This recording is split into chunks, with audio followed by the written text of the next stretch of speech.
Assalamualaikum warahmatullahi wabarakatuh. Berjumpa lagi dengan saya di Alfan Jaya TV.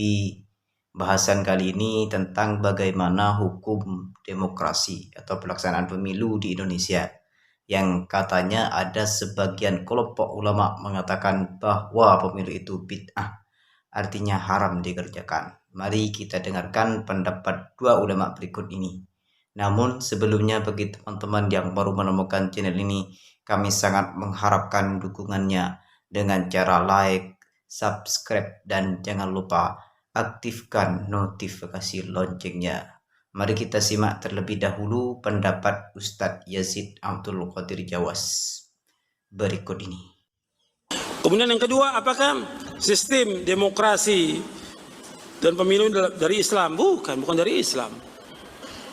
Beda. Kalau Islam itu sistem apa? Syuro. Orang yang berilmu, orang yang bertakwa memilih orang-orang tertentu. Tapi kalau sistem demokrasi, kalau antum lihat secara akal aja, apalagi secara syariat, nggak benar. Kan demokrasi dari demokratos. Artinya suara rakyat, suara Tuhan. Benar nggak itu? Nggak benar. Baik secara akal maupun syar'i. Jadi keputusan rakyat itu dianggap oleh mereka keputusan Tuhan. Hukum rakyat berarti hukum Tuhan. Nggak benar. Kalau mereka yang banyak ini memutuskan, umpamanya Homer halal, diketok halal. Benar nggak itu? Atau riba itu halal, jadi halal.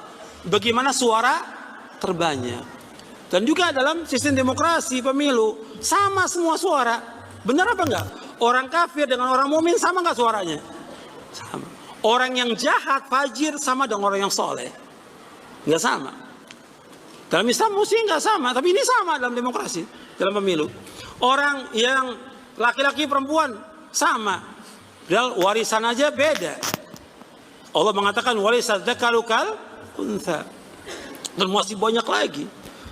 Secara umum, yang ada rakyat ini pintar atau bodoh? Bodoh. Yang banyak ini manusia ini taat atau fasik? Allah mengatakan wa inna katsiran minan nasi la fasiqun.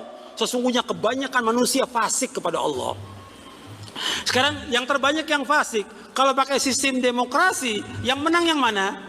Yang banyak yang fasik. Rusak agama ini. Rusak. Maka yang ada yang benar sistem syuro dalam Islam. Hanya orang-orang yang berilmu aja. Makanya ketika Umar bin Khattab radhiyallahu meninggal dunia, dia wasiat untuk 6 orang. Dipilih hanya 6 orang, 6 sahabat aja. Untuk pemimpin itu 6 sahabat yang bertakwa kepada Allah. Itu aja. Enggak seperti sekarang. Yang ada ya kehancuran dalam masalah iman, dalam masalah tauhid. Sebab demokrasi syirkun akbar. Syirik yang paling besar demokrasi itu. Yang ada kehancuran masalah tauhid.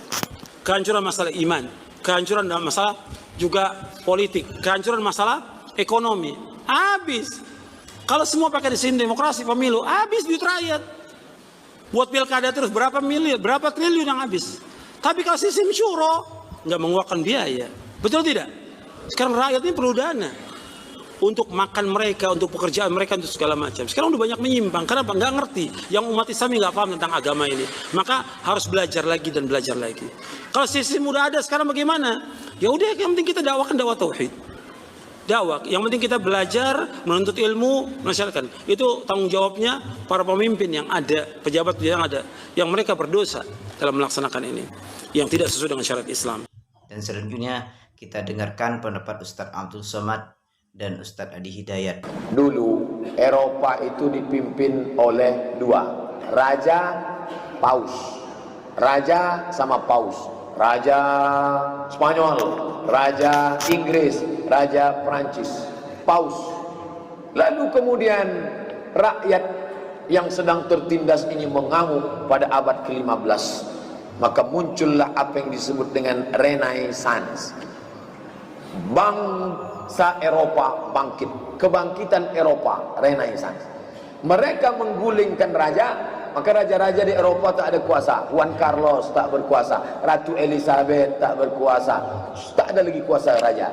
Dan paus kehilangan kuasa. Paus tak lagi berkuasa macam dulu, yang berkuasa orang banyak. Muncullah apa yang disebut dengan demokrasi. Suara terbanyak, suara Tuhan. Dulu suara yang paling hebat suara pendeta. Setelah terjadi demokrasi, suara terbanyak suara Tuhan. Mana yang paling banyak, itulah Tuhan. Nah, lalu kemudian sebagian ketika dia sampai ke negeri-negeri Islam, ini menjadi konflik. Yang satu mengatakan, ini dari negeri kafir, haram hukumnya kita pakai, haram.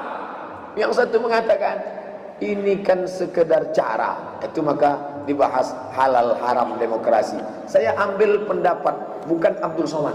Abdul Somad mengutip pendapat Syekh Yusuf Al-Qaradawi. Nama kitabnya Min Fiqhid Daulah, Fikih Tata Negara. Ditulis oleh Yusuf Qaradawi, diterbitkan oleh Darus Syuruk. Sampulnya warna hijau, bir hijau tua. Download di internet, bagus buku ini. Di situ dia kasih contoh. Ini demokrasi semacam pisau, alat.